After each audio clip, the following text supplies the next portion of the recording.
Bonjour à tous et bienvenue. Vous n'avez plus besoin de le faire parce que je vais le rechercher pour vous. Dans ce dossier interdit, je vais vous parler d'un sous-genre de la dark fantasy, celui qui est immoral, horrible mais excitant à suivre. Cette entrée en matière va me permettre de vous parler du film Overlord, le royaume sacré et vous expliquer pourquoi ce projet a peut-être enterré la franchise.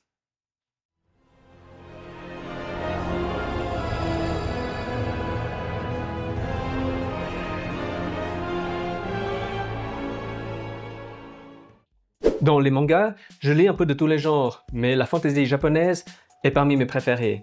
Comme je l'ai expliqué dans une vidéo, ce genre est spécialement riche parce qu'il a su intégrer tous les autres genres au sein de sa propre catégorie. Et au final, cela donne naissance à des sous-genres allant de l'action à la comédie, en passant par la romance et d'autres encore, comme la vie scolaire, mais dans un monde de fantasy.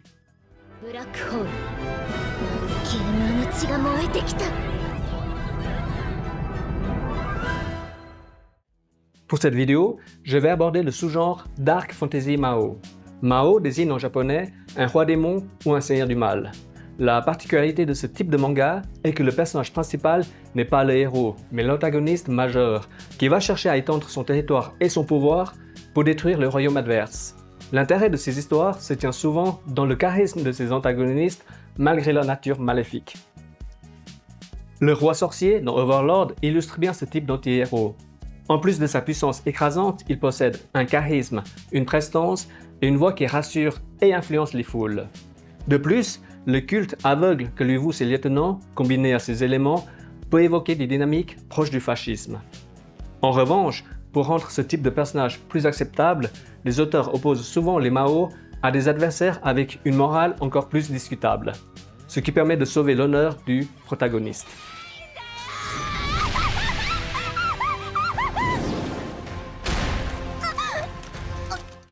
La saison 4 d'Overlord sur Netflix a été un immense succès et elle a été l'une des tendances de YouTube de 2022, avec notamment les nombreuses vidéos réactions pour chaque épisode qui sortait. Ce succès a incité Crunchyroll à mettre la main sur la franchise pour non pas produire une 5e saison, mais un film destiné aux salles de cinéma pour 2024.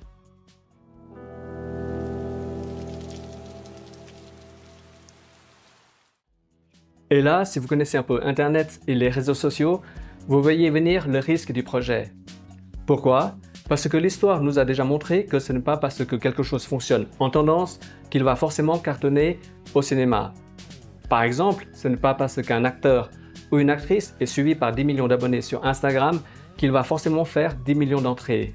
La réalité est beaucoup plus complexe que cela. Plusieurs mois après la sortie du film, c'est le silence de la part de Crunchyroll. Voici pour vous les résultats du box-office que j'ai trouvé via des sites spécialisés. Au moment où je tourne cette vidéo, le film a récolté sur le territoire américain 1,1 million de dollars et au Japon 5,5 millions. Le total cumulé au niveau mondial tourne autour de 8 millions. Autant vous dire que les chiffres sont catastrophiques et les conséquences sont déjà là. Le manga est à l'arrêt depuis le chapitre 78, idem avec la série TV parce qu'il n'y a plus de nouvelles du tout. Actuellement, si vous voulez connaître la suite de Overlord, il faut vous rabattre sur les light novels. Avant de vous expliquer les possibles raisons de l'échec du film, je vais vous parler de son synopsis avec des extraits vidéo qui peuvent contenir des informations importantes. Comme d'habitude, si vous ne voulez pas être spoilé, allez à la conclusion directement. Vous êtes prêts? 3, 2, 1, c'est parti! L'histoire commence par l'invasion des frontières du royaume sacré par une armée de monstres dirigée par l'un des puissants gardiens de Nazarick. Là, les défenseurs vont proclamer haut et fort que les murs qui protègent le royaume n'ont jamais cédé à aucune menace en plusieurs siècles. Généralement, dans ce genre de situation, vous pouvez être sûr que ces mêmes murs vont voler en éclats quelques secondes plus tard.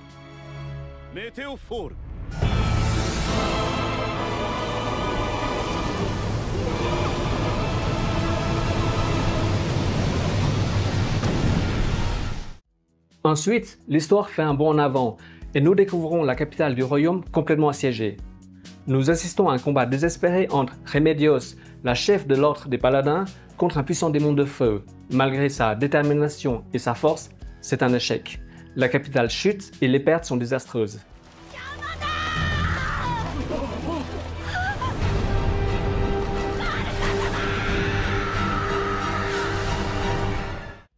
L'histoire va encore faire un bond en avant, et nous allons retrouver Remedios et ses paladins solliciter une assistance militaire auprès du roi sorcier.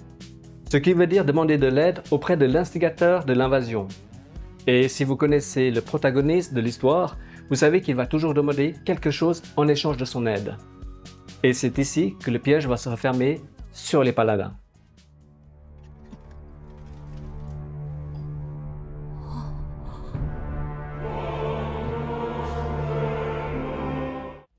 À partir de ce moment du film, nous avons assez d'informations pour comprendre les enjeux. Remedios, qui se veut être l'image du paladin noble et courageuse, est en fait une raciste qui déteste tout ce qui n'est pas humain.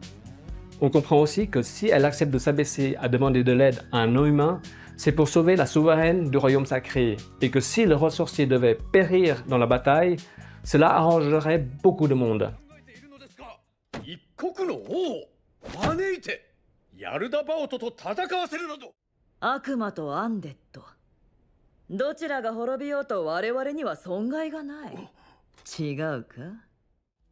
Parmi d'autres personnages clés, il y a Neya, une jeune paladin qui va être un pion central dans l'histoire, et ses choix auront des conséquences sur l'avenir de son royaume. Pour finir, il y a bien sûr le roi sorcier lui-même, le principal protagoniste ou antagoniste, selon les points de vue, qui va être fidèle à lui-même, c'est-à-dire qu'au-delà de son double jeu, il restera quelqu'un de terriblement charismatique et un sacré manipulateur. Je m'arrête ici pour le synopsis. Pour ceux qui découvrent Overlord, ce résumé devrait donner une meilleure idée du genre Dark Fantasy Mao, avec une histoire sombre où les fins heureuses sont rares pour la plupart des personnages, excepté pour le Seigneur du Mal.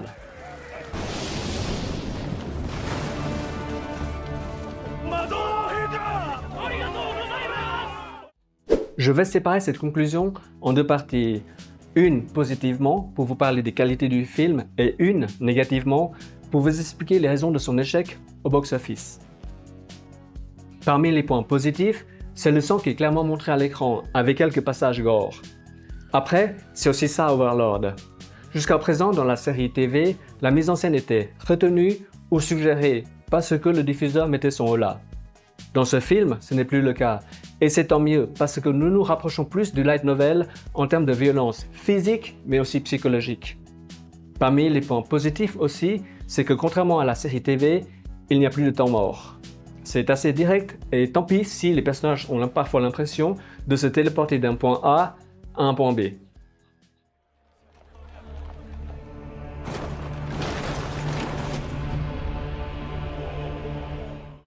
J'ajouterai aussi en point positif le personnage de Remedios qui est, selon moi, le plus intéressant de tous. Avec sa fierté et son orgueil qui veut placer la race humaine au-dessus des autres races, ses convictions, ses faiblesses mais aussi ses contradictions, ce personnage est détestable à souhait et ne se laisse pas endormir par les belles paroles du roi sorcier.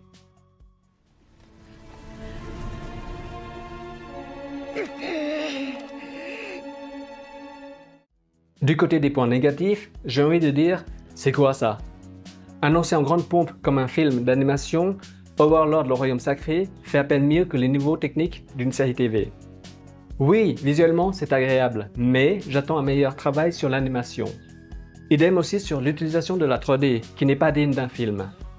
Encore une fois, si Overlord le Royaume Sacré était une série TV ou peut-être un OAV, je serais plus indulgent. Mais ici, nous parlons d'un projet destiné à être diffusé dans une salle de cinéma. Pour ma conclusion finale, je dirais que la stratégie de Crunchyroll de diffuser Overlord au cinéma n'est pas bonne du tout. Si la saison 4 de la série TV a été un succès et qu'elle a été parmi les tendances de 2022, sortir le film un an et demi plus tard en espérant capitaliser sur cette même tendance était une erreur, parce que les choses vont terriblement vite sur Internet. Je pense que son histoire de production se dévoilera dans le futur, et je serai là pour le partager avec vous. Pour l'instant, j'ai l'impression que Overlord le Royaume Sacré a d'abord été pensé pour être une série TV, d'où les moyens techniques employés. Et qu'au final, Crunchyroll a dit « on fait un film » et le studio a fait un remontage.